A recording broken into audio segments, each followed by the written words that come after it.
Tumsifu Yesu Kristo. Tumsifu Yesu tena. Nashukuru Mungu kwa Jumapili ya leo. Nashukuru Mungu kwa yote ambayo anazidi kutenda katika maisha ya kila mmoja wetu. Tuendelee kumsadiki Mwenyezi Mungu. Tuendelee kumtumainia Mungu. Tunapomsadiki Mungu, tunapomtumainia Mungu, mwenyewe hutuongoza, mwenyewe hututetea katika maisha.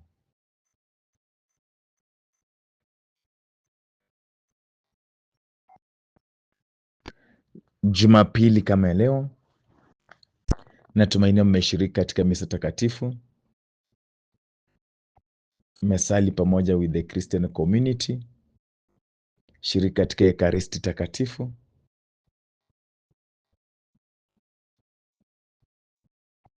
Na umeendelea kutekeleza majukumu yako kama Mkristo Mkatoliki.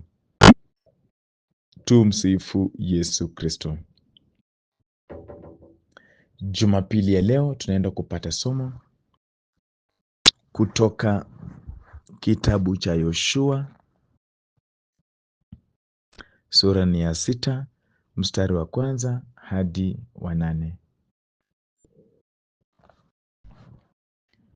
Milango ya kuingilia mjini Yeriko ilikuwa imefungwa imara kwa ndani kuwazuia Waisraeli wasiingie. Hakuna mtu aliyeweza kuingia wala kutoka katika mji huo. Mwenyezi Mungu akamwambia Yoshua, angalia, mimi nitautia mikononi mwako mji wa Yeriko pamoja na mfalme wake na askari wake shujaa. Wewe na wale watu wenye silaha wote mtauzunguka huo mji mara moja kila siku kwa siku 6.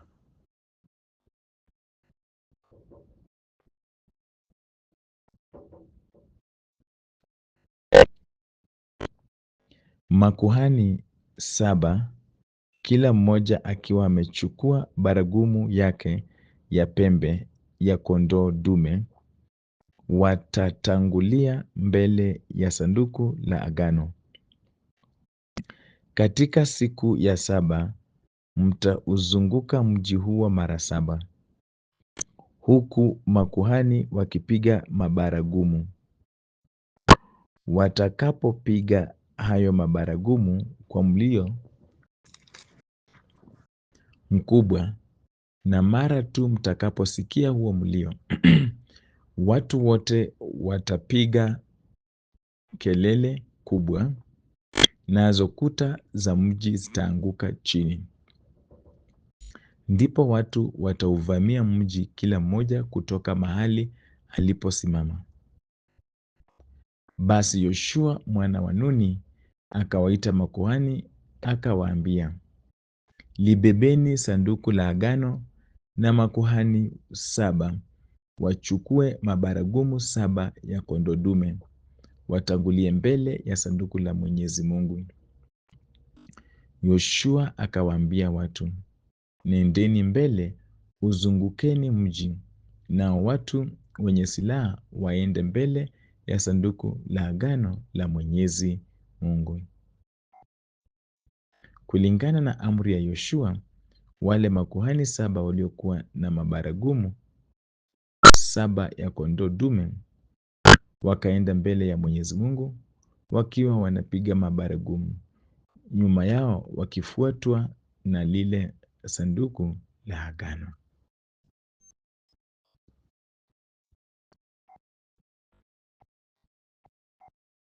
Neno la Mungu. Tumsifu Yesu Kristo. Tumsifu Yesu tena, taifa lake Mwenyezi Mungu. Mada yetu ya leo, Jumapili ya leo, ni milango ya kuingilia mjini Yeriko ilikuwa imefungwa imara kwa ndani kuwazuia Waisraeli wasiingie. Milango ya kuingilia mjini Yeriko ilikuwa imefungwa imara kwa ndani kuwazuia Waisraeli wasiingie.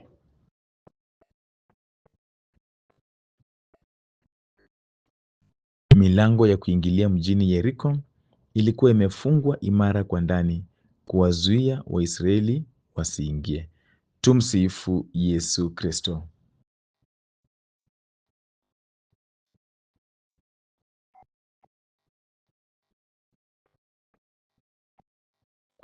Tumsifu Yesu Kristo tena, kwamba milango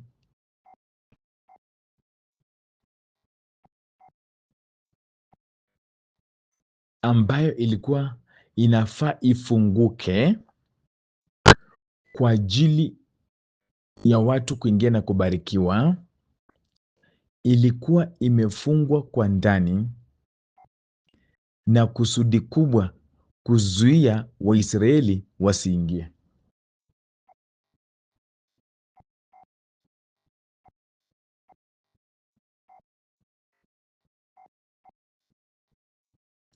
Kuzuia taifa lake Mwenyezi Mungu lisiingie ndani.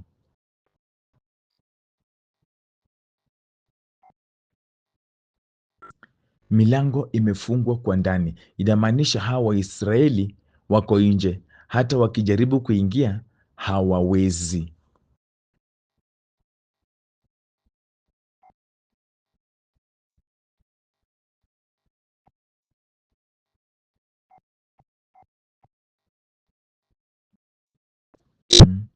Hata wakijaribu kuingia hawawezi wakaingia,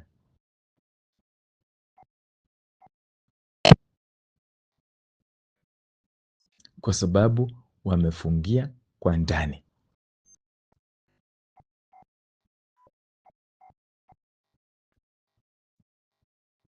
Tumsifu Yesu Kristo.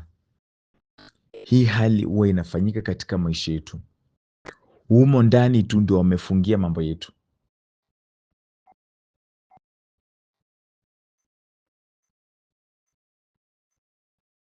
Ndio maana hatupati breakthrough.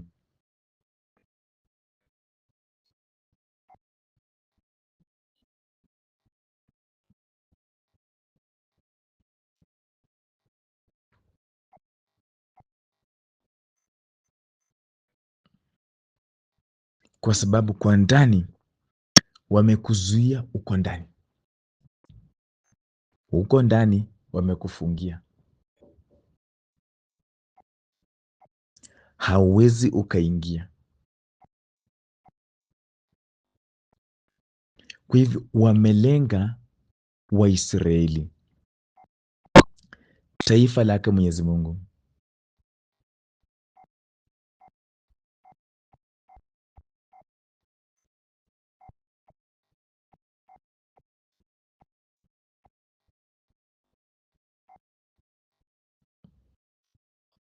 Wamelenga taifa lake Mwenyezi Mungu lisiweze kuingia ndani,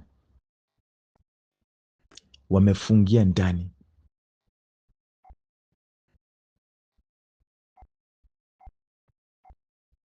Tu unasikia mtu anaweza kuambia wakati mwingine proses yako tumekilia, lakini uko ndani sijui tutafanya namna gani. Kuna mtu uko ndani hataki upate hii kazi, hataki upate hii promotion, wanafungia na ndani. Huku nje kila kitu kiko vizuri.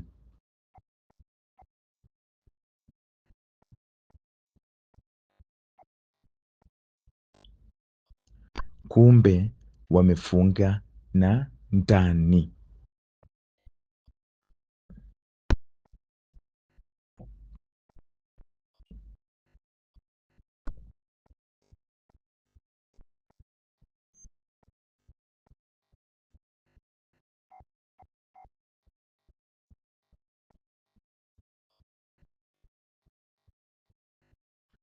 Kumbe wamefunga na ndani, hauwezi ukaingia, mambo yako haiwezi ikaenda through. Lakini usijali, Jumapili ya leo Mungu anashughulika na hilo jambo.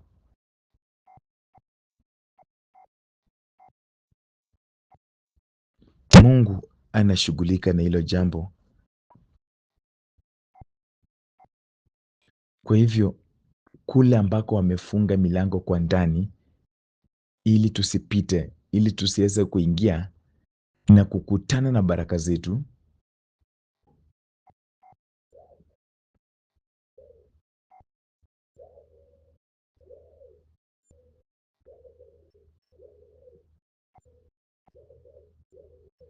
wakae wakijua kwamba tumejua wamefungia kwa ndani, na hapo ndio tutashambulia, hapo ndio tutaingia na lazima tutaingia na tuweze kuchukua kile ambacho ni chetu.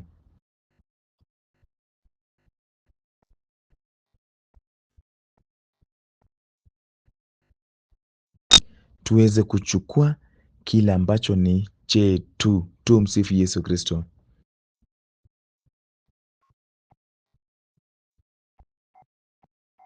Tumefungiwa kwa ndani.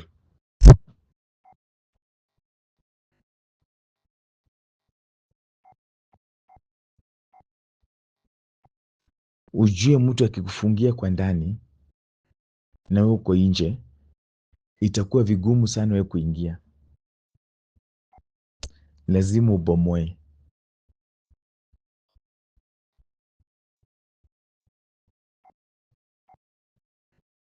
Lazima pia uwe mwerevu ndio uweze kujua kwamba imefungiwa kwa ndani. Unaweza fikiria tu mtu amefunga na ufungue hivi kutoka nje akaenda kazini akaenda, kumbe ambaye amefungiwa kwa ndani. Wao wako ndani wanaendelea kufurahia maisha, wanaendelea kusherehekea ile mali ambayo wamekutana nayo.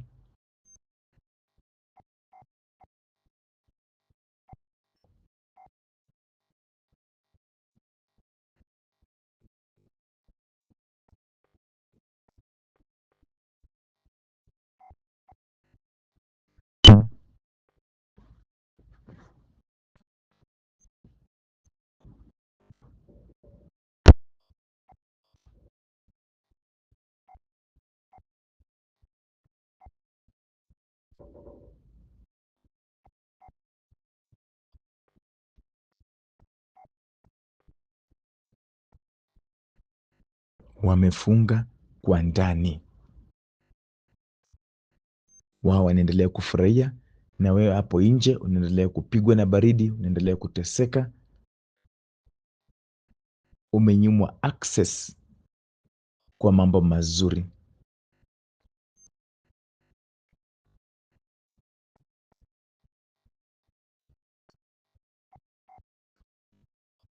Umenyimwa access kwa mambo mazuri.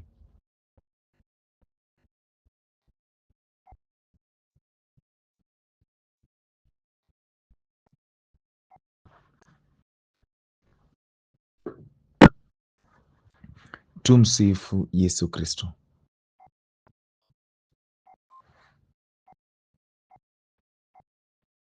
Hakuna mtu aliyeweza kuingia wala kutoka katika mji huo,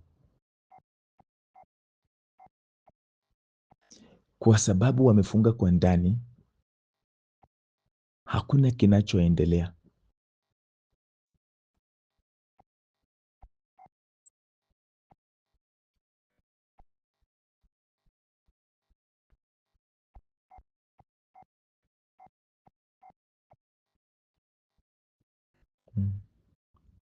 Hakuna mtu aliyeweza kuingia wala kutoka katika mji huo.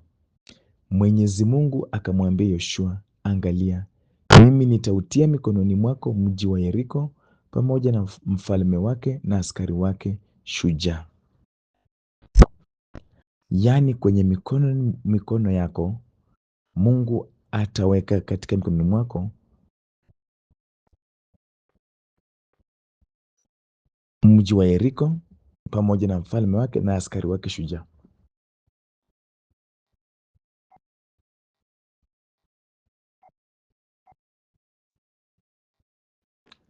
Mungu atakupa uwezo, atakuwezesha.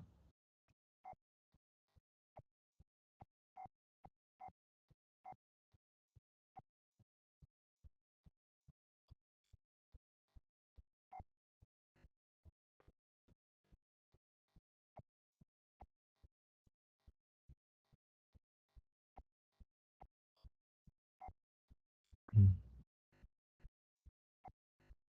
Hata askari wake shujaa watakuwa kwenye mikono zako. Ukisikia mtu mtu ama nini, askari wako katika mikono mwako, inamaanisha kwamba uko above them, uko juu yao, na pia unaweza wafanyia chochote unachotaka kufanya. Hauko chini yao tena.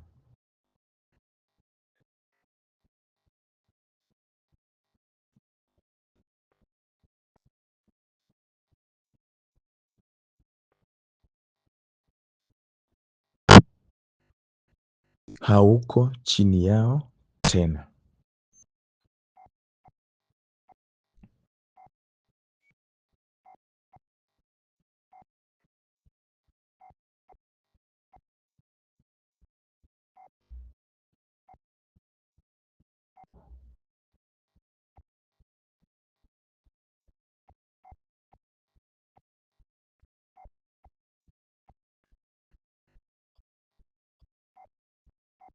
Mm. Urejesho. Tumsifu Yesu Kristo.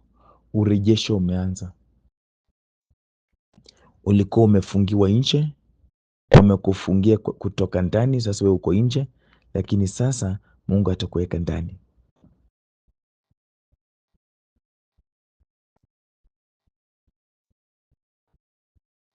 Hata wewe utafurahia nini? Baraka. Hata wewe utafurahia mambo mengi mazuri yake Mwenyezi Mungu. Mungu anapobariki watu, hata utabarikiwa.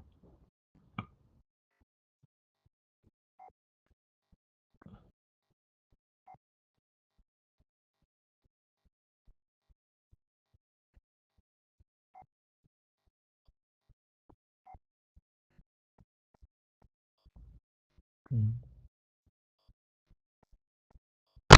Kwa hivyo tusiogope, Mungu ameanza kutupigania. Usiogope, Mungu ameanza kutupigania.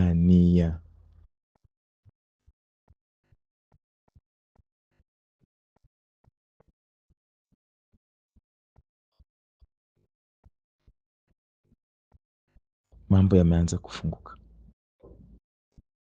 Hata kama walikuwa wamekufungia nje, mambo yameanza kufanya nini? Kufunguka.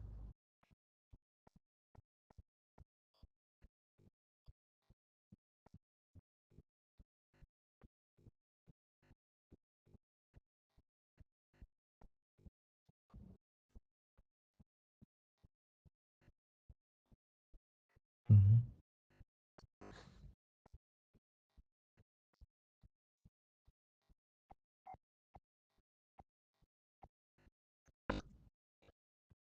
Wewe na wale watu wenye silaha wote mtauzunguka huo mji mara moja kila siku kwa siku 6. Wewe na wale watu wenye silaha.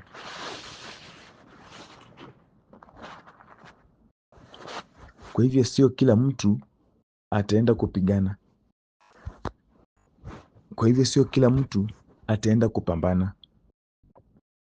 Wale tu ambao wako na silaha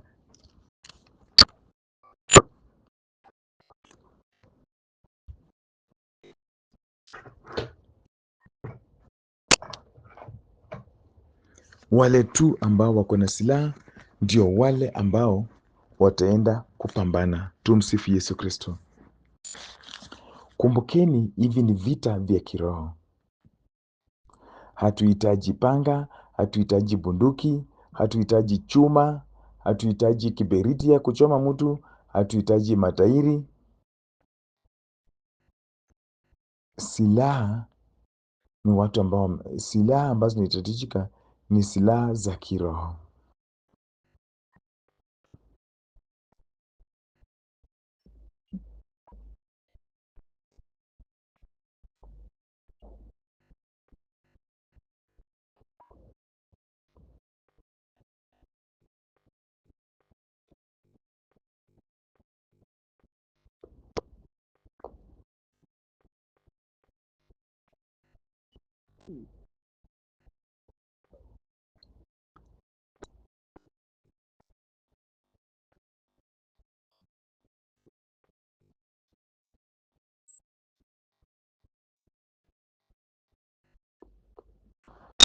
Ni silaha za kiroho.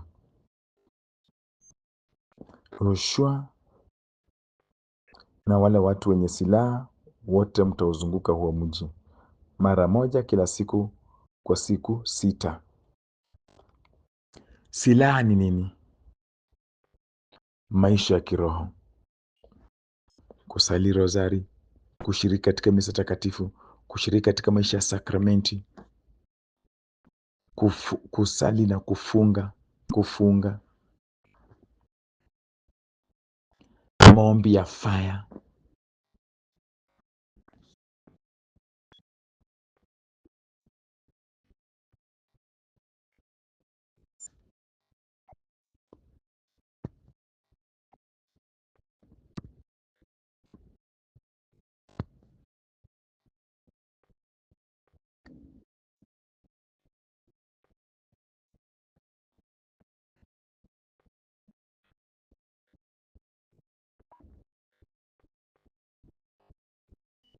Kusoma neno lake Mwenyezi Mungu, kutumia visakramenti kule nyumbani, maji ya baraka, kuwa na msalaba, picha ya Maria, picha za watakatifu, kukuwa na novena zako ukisali, kuwa na devotional prayers.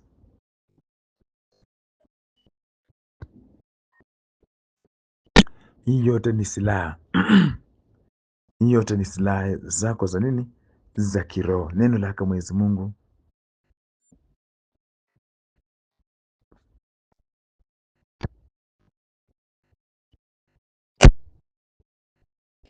Tenga muda, tafakari neno lake nani? Mwenyezi Mungu.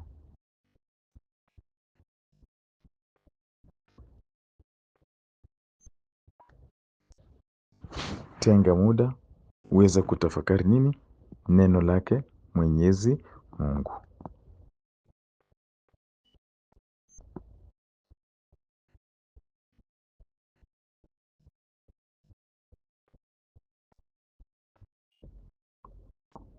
And adoration.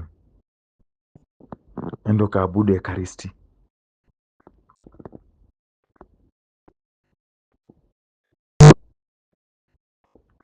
Hiyo ni silaha.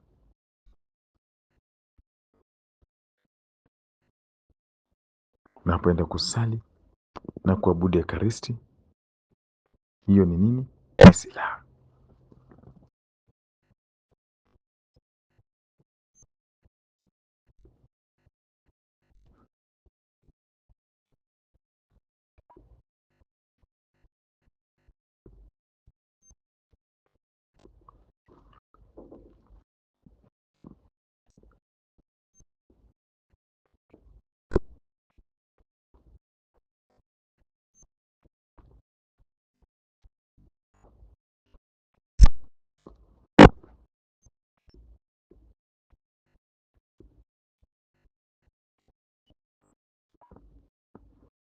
Hata unaposimama na sadaka zako kumtolea Mwenyezi Mungu, hiyo ni silaha, kwa sababu hujui ni sadaka ngapi ambazo watu wanatoa kwamba uharibike.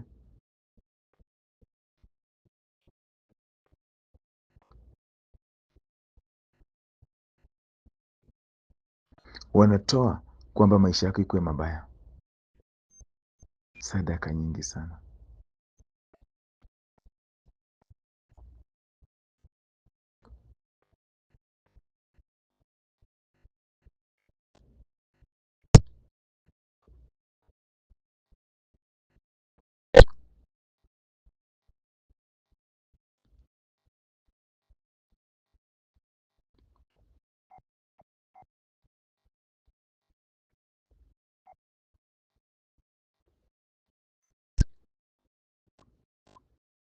Ni sadaka nyingi sana ambazo watu wanatoa ili mambo yako iharibike, mambo yako isiende vizuri. Lakini wewe unaposimama na sadaka zako kwenye altari yako Mwenyezi Mungu, inakuwa ni silaha.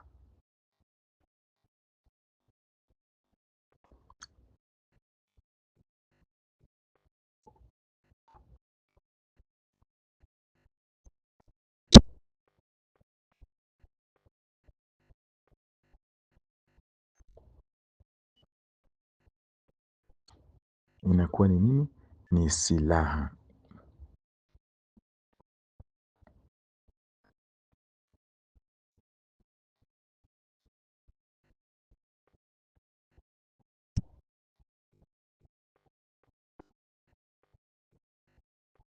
Inakuwa ni silaha yako.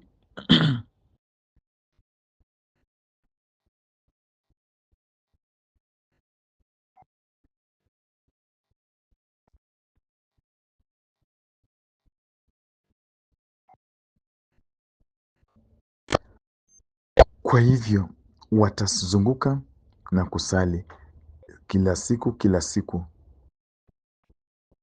na silaha yako, rosari yako, rosari yako ya Mama Bikira Maria, rosari yako ya Mtakatifu Mikaeli, hivyo hivyo.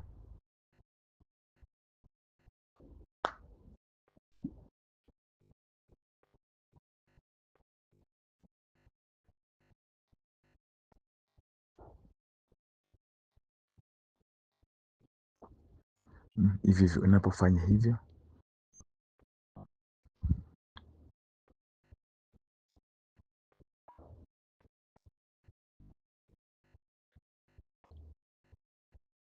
Mungu mwenyewe anakutetea.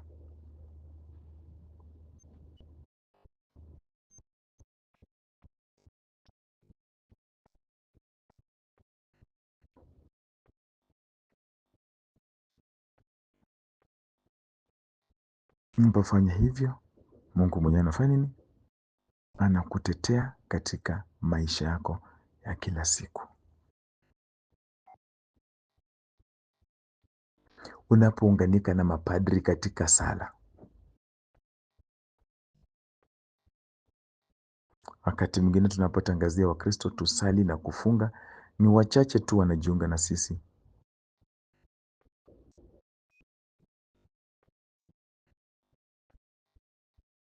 Ila wewe weka bidii kwamba nitafanya vile mapadri wangu wamesema tufanye, ili tuweze kutembea mmoja, kwa sababu ni vita.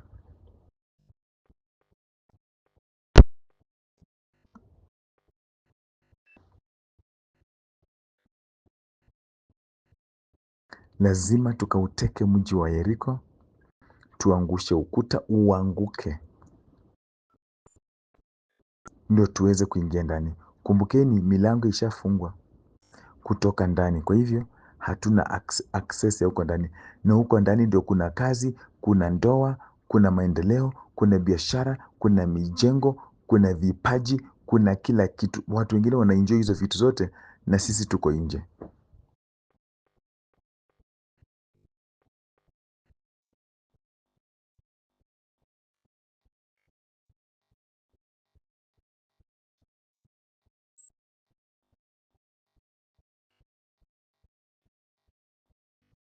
Mm. Wanafurahia kila kitu na sisi tuko nje. Sasa lazima tuzunguke huo ukuta tukisali mara 6 na mara ya 7, tunamaliza kila kitu, ukuta unaenda kuanguka chini, ukuta wa Yeriko. Ukuta ambao umejengwa inamaanisha kwamba ni kazi ya mwanadamu, sio like Mungu ametaki kwa hivyo, kwa sababu ukuta ni kitu ambayo inajengwa na mwanadamu kuzuia watu wasiingie ndani, kuzuia, yani unazunguka tu, tuseme ni jengo nini, ukuta.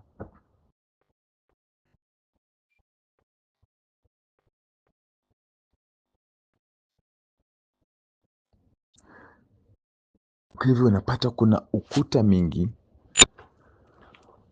ambayo imejengwa kutuzuia sisi tusiingie ndani, na nimesema ukuta ni kazi ya mikono ya mwanadamu.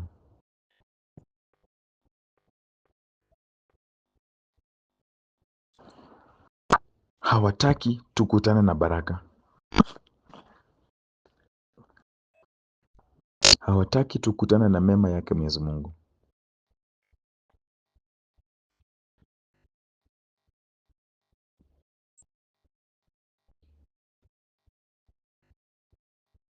Hawataki tukutane na mema yake Mwenyezi Mungu.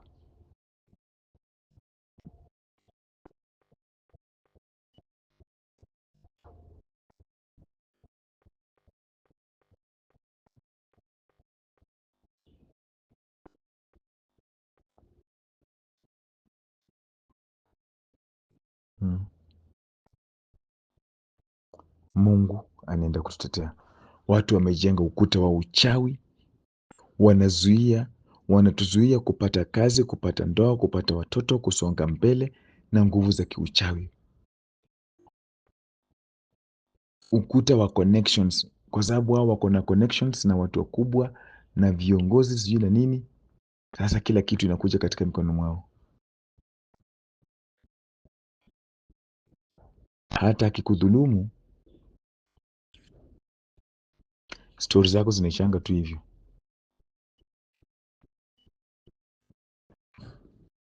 Mambo yake inaisha tu hivyo.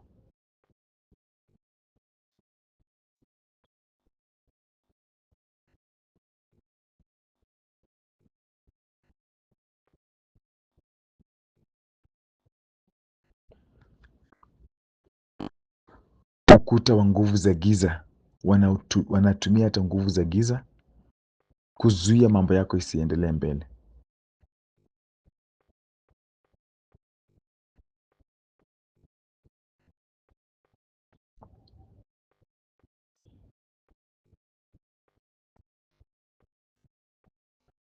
Nguvu za giza zinatumika kuzuia wewe mambo yako yasisonge wapi? Mbele.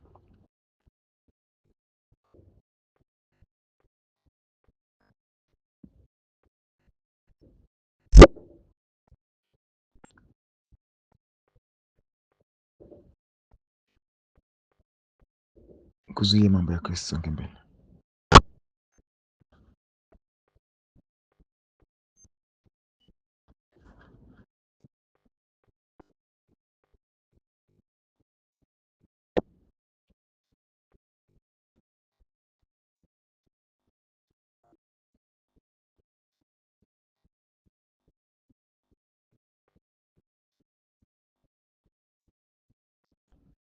Hmm.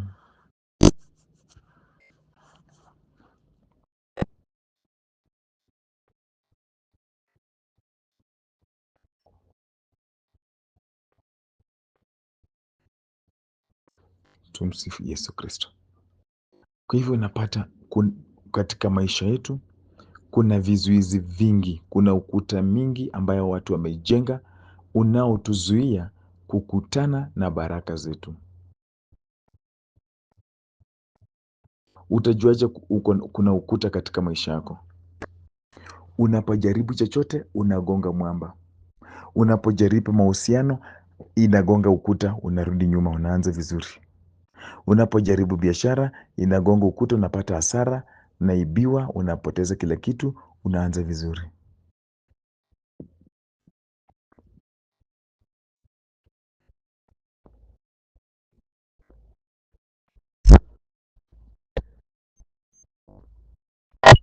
Unajipata uko tu hapo,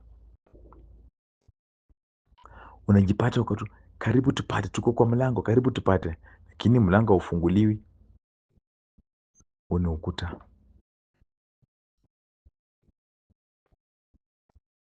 Huo ni ukuta ambao lazima uangushwe ndio uweze kufanya nini? Kuingia.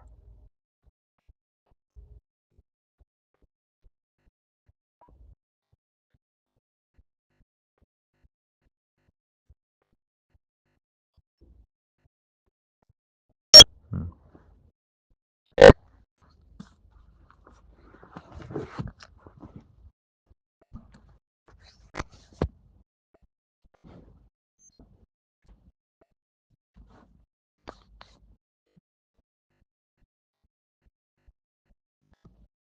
Kwa hivyo ukuta chochote ambacho kinakuzuia wewe katika maisha kusonga mbele lazima tukieke chini. Na nimesema ukuta inaashiria mambo ambayo imetengenezwa na mwanadamu.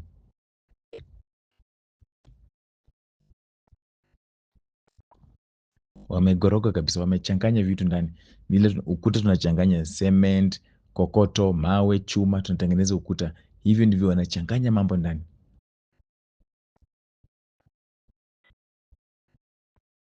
Wanakutengenezea vitu ambavyo sio mzuri.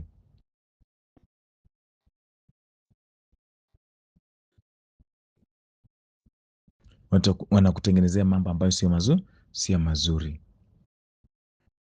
lakini kwa sababu tumejihami kiroho, tunaenda kupambana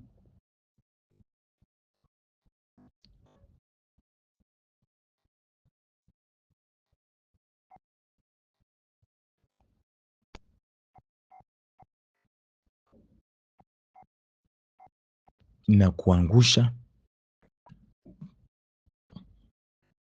huo ukuta.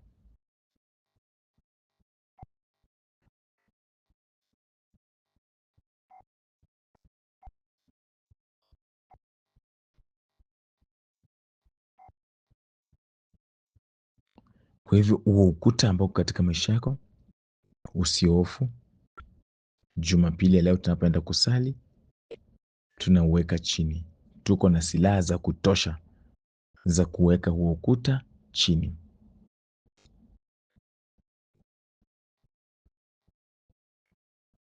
Huu ukuta unaweza kuzuia wewe kama mtu, na pia unaweza zuia familia yenu yote. Hata unaweza zuia community, jumuiya mzima, jamii mzima.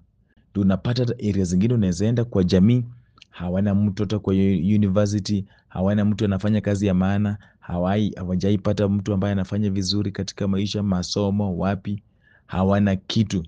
Jumuiya yote ama jamii yote iko kwenye giza.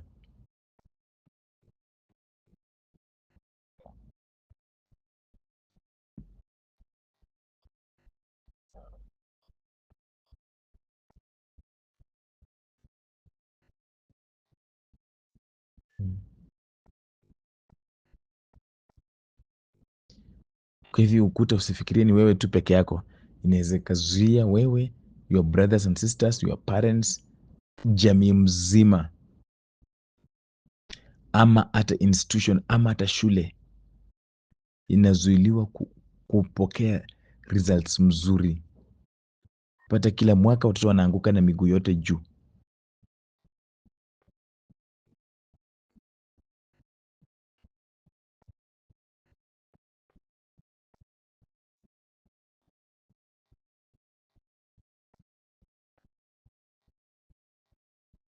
Mm.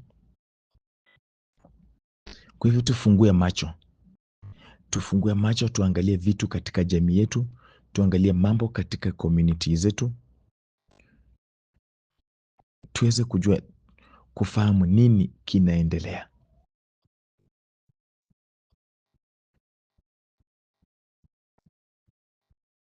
Sasa ni kuzunguka ukuta, ni kuzunguka mji wa Yeriko.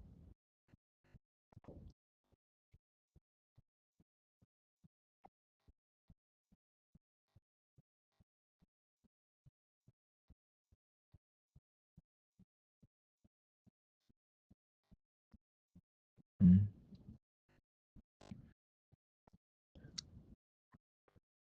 Sasa tunajipanga hivi, makuhani wanatutangulia mbele na sisi tunafuata.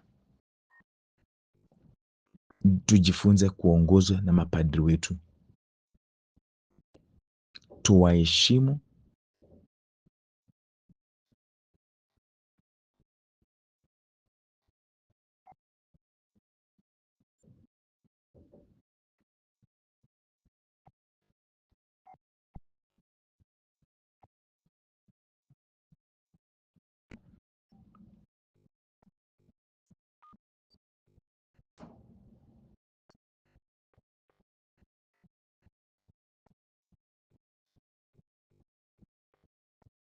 tuwaheshimu, tuwasikilize, ili wanapotuongoza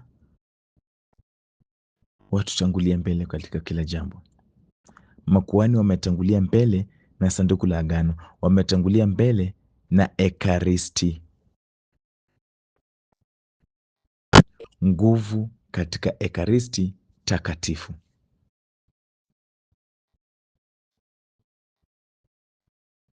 Ndio maana tunapofanya huduma, mnaponiona kwenye huduma huwa nimeweka Blessed Sacrament.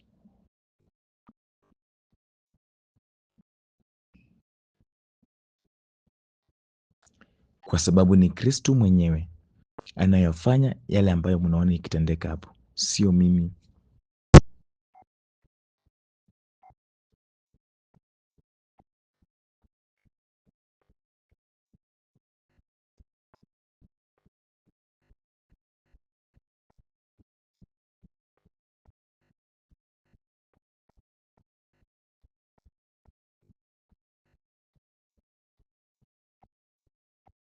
Mm.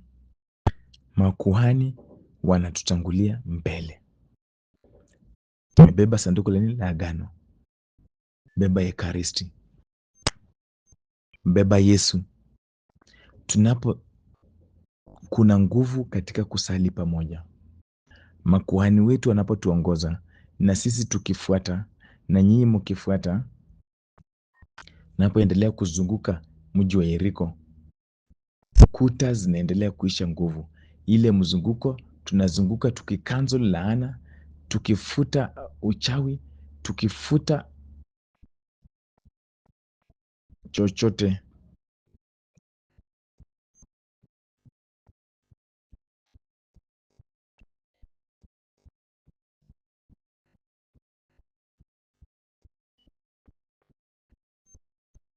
Hmm. Watutangulie mbele. Kwa hivyo kuna nguvu katika kusali pamoja, kutembea pamoja tukisali, kufunga na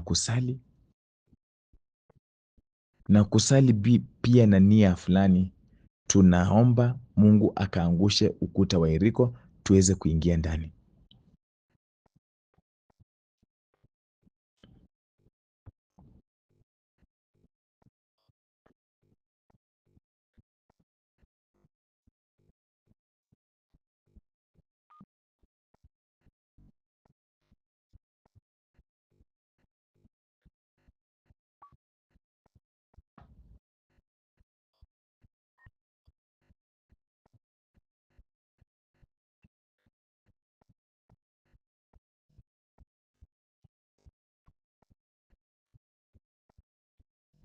Mhm.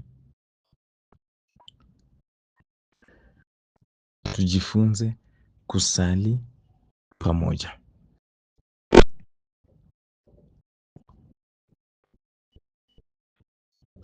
Tutajipata tumejengeka, hata zile kuta ambazo watu wameinua katika maisha yetu, Mungu mwenyewe ataziweka chini.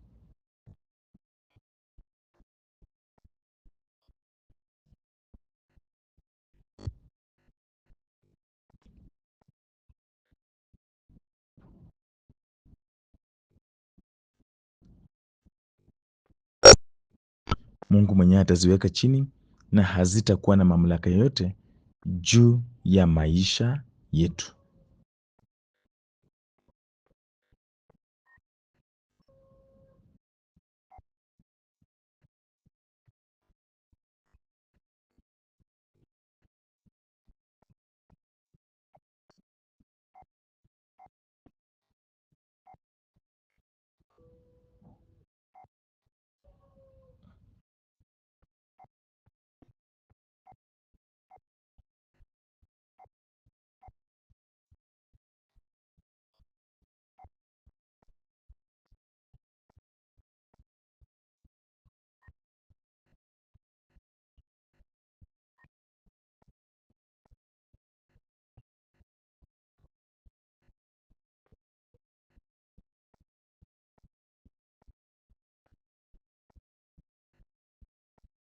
Tusali pamoja, tutembee pamoja kwenye maisha ya nini? Ya sala.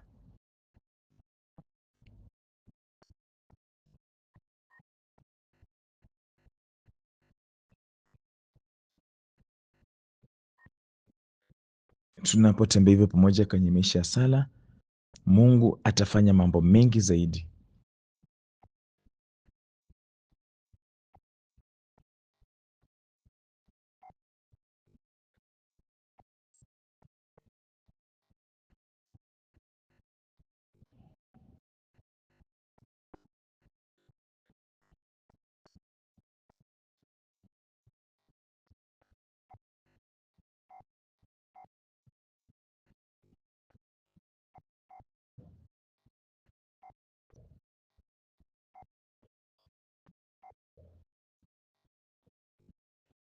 Tumsifu Yesu Kristo.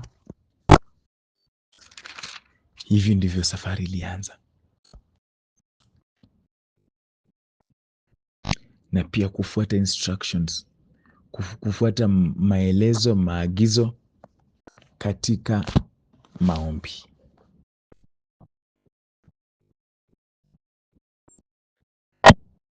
Ni kama formula ya hesabu.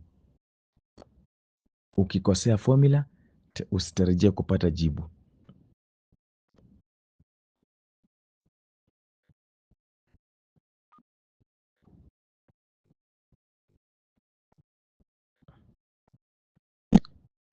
Ngoje kwanza, watakaposikia tu mlio, watu wote watapiga kelele, nazo kuta za mji zitaanguka chini.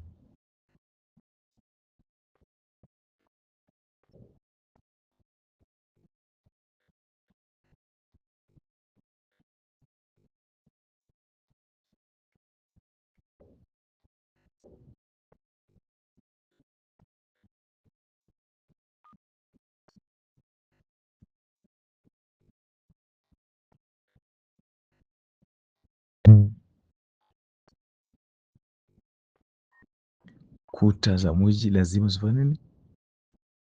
Zitaanguka na tutavamia ndani. Kila mtu mahali amesimama, ingia ndani, chukua kilicho chako. Chukua kile ambacho walikuwa wamekufungia usipate.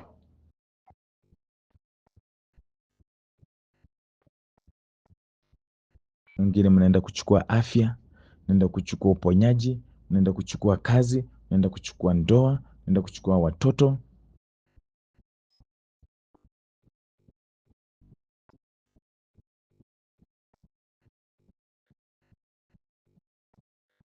Maendeleo, miradi,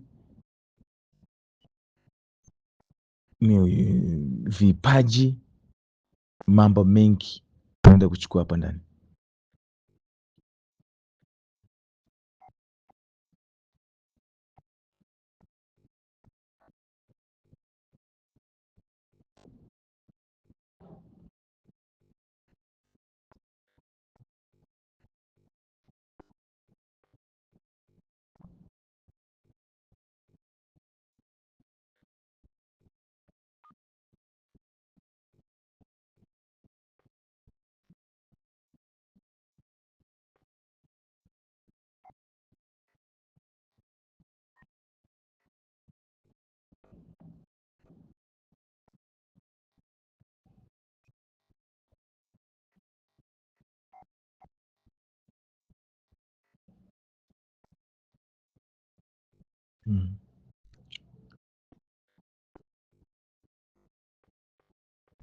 Haya ni mapambano makubwa sana.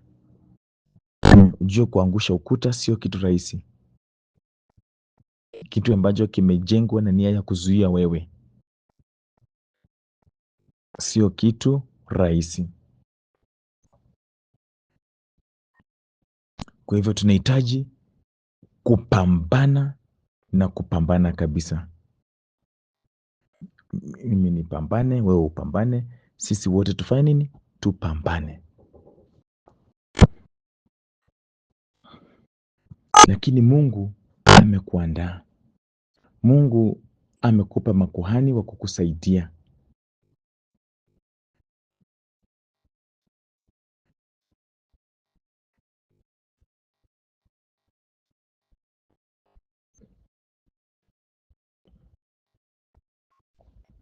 Vile mko na makuhani, kila kitu itaenda vizuri.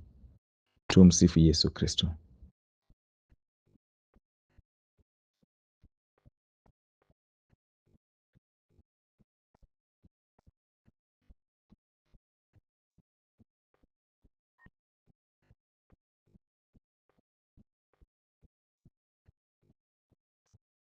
Watu wenye silaha, naomba Mungu akusaidie uwe mmoja wapo wa watu wenye silaha, watu ambao tutategemea kwenda kwenye vita vya kiroho.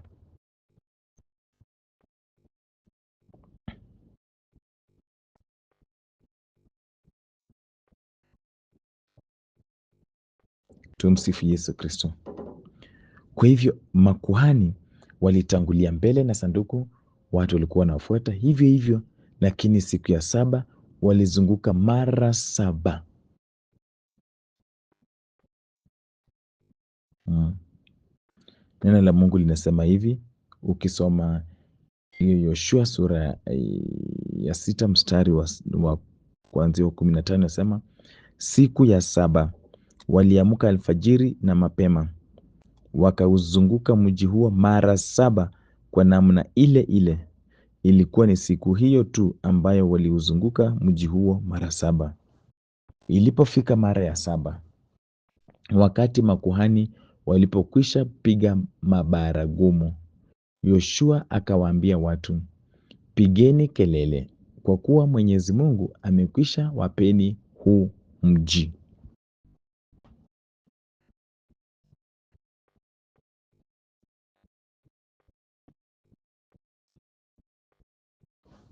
Mwenyezi Mungu ashawapa nini? Huo mji.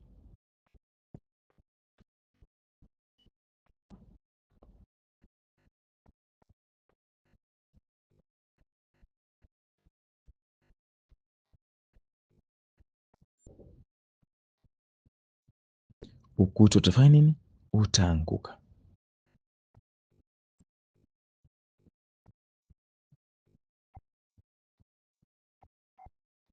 Kila siku walikuwa wanazunguka mara moja moja, lakini siku ya saba walizunguka mara saba. Ujue, tunapokuwa na novena yako kule nyumbani, maombi yako kule nyumbani, novena yako ya siku 3, siku 7, siku 9, siku 21, siku 54, yani siku ya mwisho nitakana usali kana kwamba hujasali tena, ama hautaisali tena.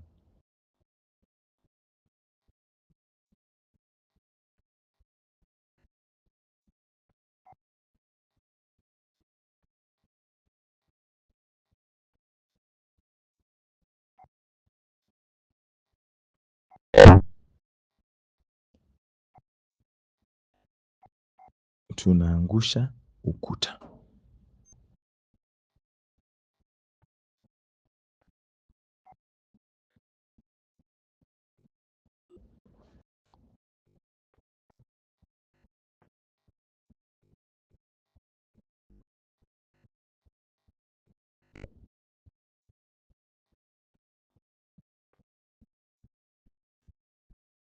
Ukiendelea kusoma neno la Mwenyezi Mungu, mstari wa 20 inasema hivi: basi watu wakapiga kelele huku mabaragumu yanapigwa. Watu waliposikia sauti ya mabaragumu walipiga kelele kubwa, na kuta za mji zikaanguka chini kabisa. Mara watu wakauvamia mji, kila mmoja kutoka mahali aliposimama, wakauteka.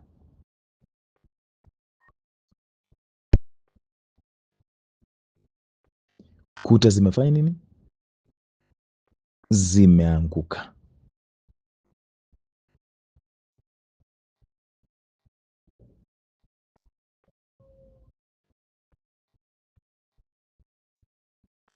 Kuta za mji wa Yeriko zimeanguka.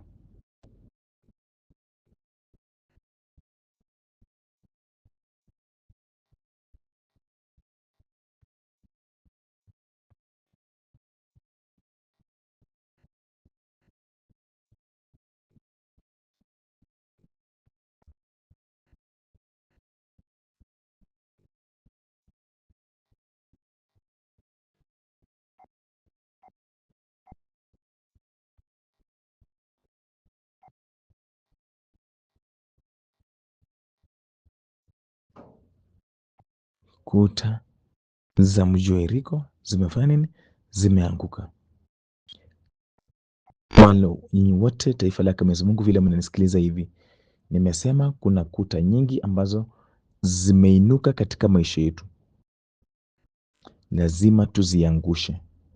Na zina kuta zinaangushwa na watu wenye silaha, na nimesema hivi ni vita vya kiroho.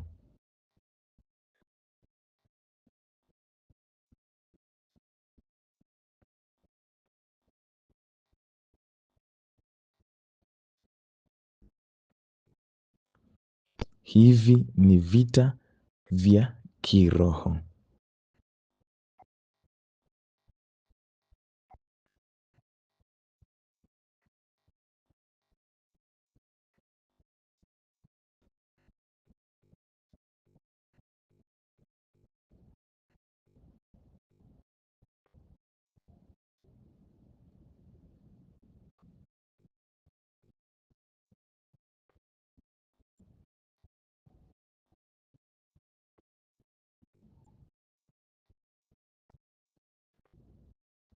Hivi ni vita vya kiroho. Lazima uwe mtu wa sala ndio kuta ziweze kuanguka. Kama wewe sio mtu wa sala, watu wataendelea kujenga kuta na kukuzuia kukutana na baraka zako na familia yako. Hamtakuwa mnakutana na baraka, watakuzuia na watakuzuia kabisa.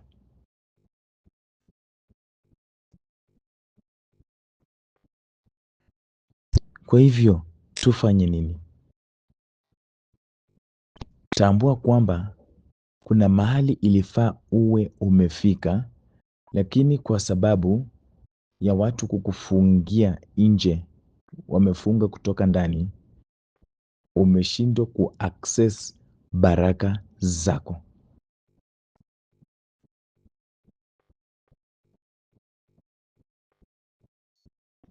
Haifai ukue jinsi ulivyo, haifai hivyo kabisa.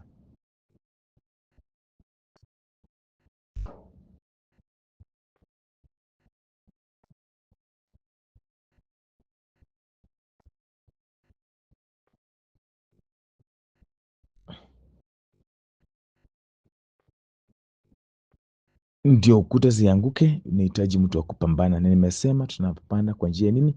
Ya sala. Angalia maisha yako, gundua kwamba hauko the right place. Maanisha unapoingia kwenye hii safari ya kuangusha ukuta, usianze na uwache, anza na ukamilishe.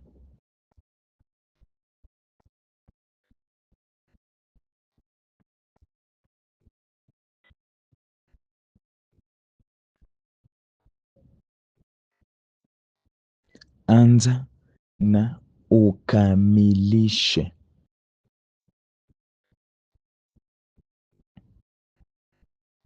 Anza na ukamilishe.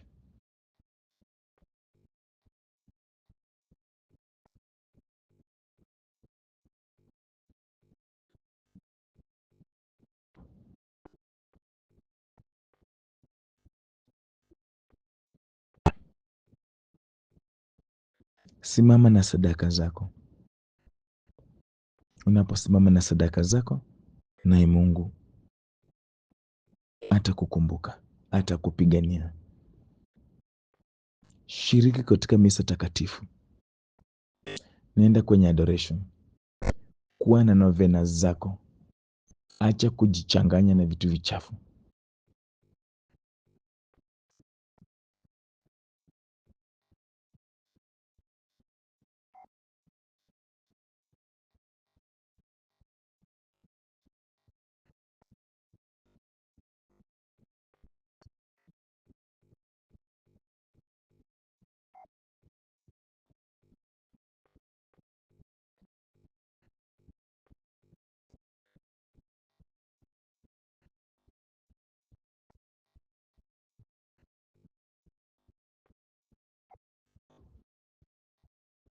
Tuombe Mungu atusaidie. Kweli, aina zote za ukuta ambazo watu wameinua katika maisha yetu,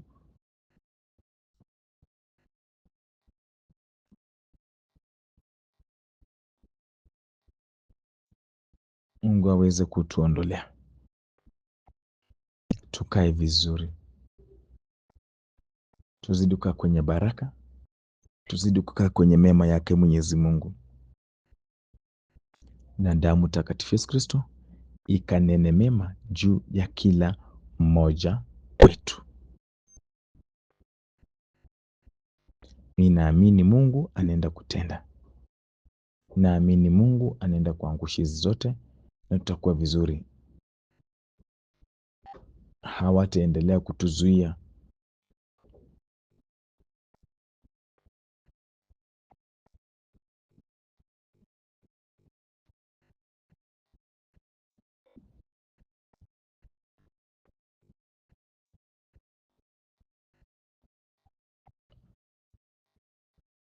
Hawataendelea kutuzuia. Si tushike sala, tushike maombi, kusali na kufunga, kuenda adoration, kusoma neno lake Mwenyezi Mungu, kumsadiki Mwenyezi Mungu, tusijichanganye mahali popote.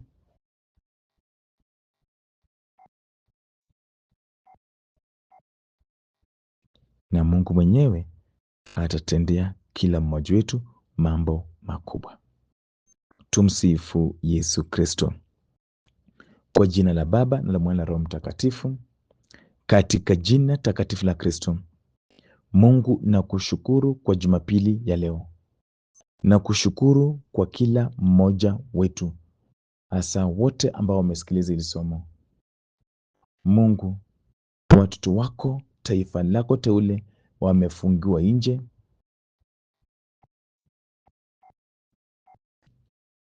kutoka ndani, kwamba hawawezi wakaingia.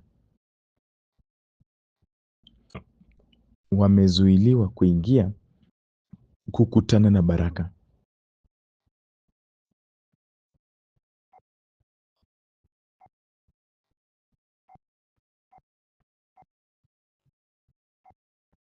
Kukutana na mambo mengi mazuri ambayo umewapangia watoto wako.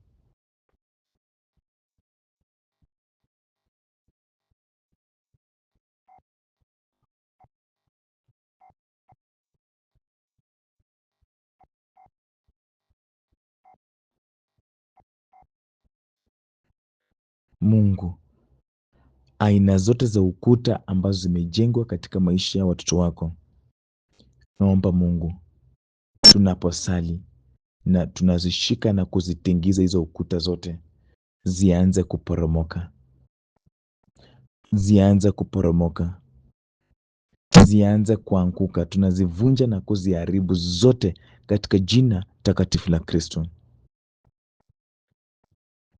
Tembea Yesu wa Ekaristi, tembea ukiangusha na kubomoa aina yote ya ukuta katika maisha ya watoto wako.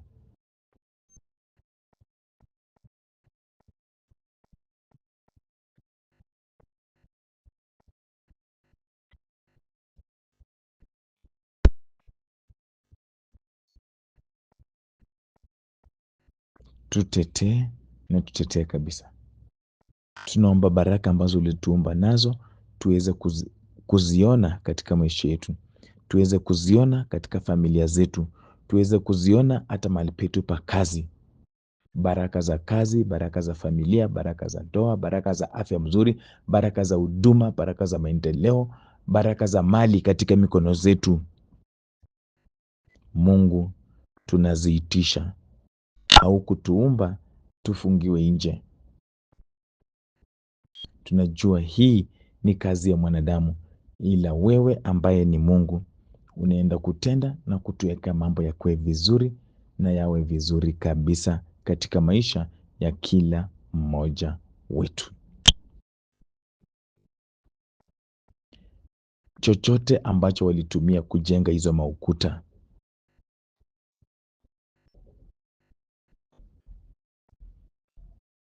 chochote ambacho walitumia kujenga ukuta, sisi tunaharibu. Ninaharibu na kuharibu kabisa. Najua Mungu wangu hautatuacha, hautaniacha. Ninapoombea watu wako, unaendelea kuwatendea na unaendelea kuwafungulia njia. Natangaza testimonies kubwa zake Mwenyezi Mungu ziendelee kutendeka na kuonekana katika maisha yenu. Njia zinafunguka, ushindi uonekane na miujiza mikubwa yake Mwenyezi Mungu izidi kuonekana katika maisha yenu yote ya kila siku. Surprise miracles ikuwe ndani yenu. Nashukuru Mungu Baba, nashukuru Mungu Mwana, nashukuru Mungu Roho Mtakatifu. Nashukuru na Mama Bikira Maria kwa maombezi yake Mother Mary, endelea tu kutuombea, tuombee ili aina zote za ukuta katika maisha yetu, maisha ya watoto wako ambao nimewaombea saa hizi ziweze kuanguka, watu wakae vizuri, kae kwa amani, kwa upendo na wakae na maendeleo makubwa, ili waendelee kumtukuza Mungu kwa yote ambayo Mungu anatenda katika maisha yao yote ya kila siku. Damu takatifu Yesu Kristo ikanene mema juu ya maisha yenyu. Nenda kuwabariki. Bwana awe nanyi, awabariki na kuwalinda Mungu Mwenyezi, Baba na Mwana na Roho Mtakatifu. Tumsifu Yesu Kristo. Asanteni sana, Mungu azidi kuwabariki. Ninawatakieni Jumapili njema. Ni Father Aga. Tumsifu Yesu Kristo.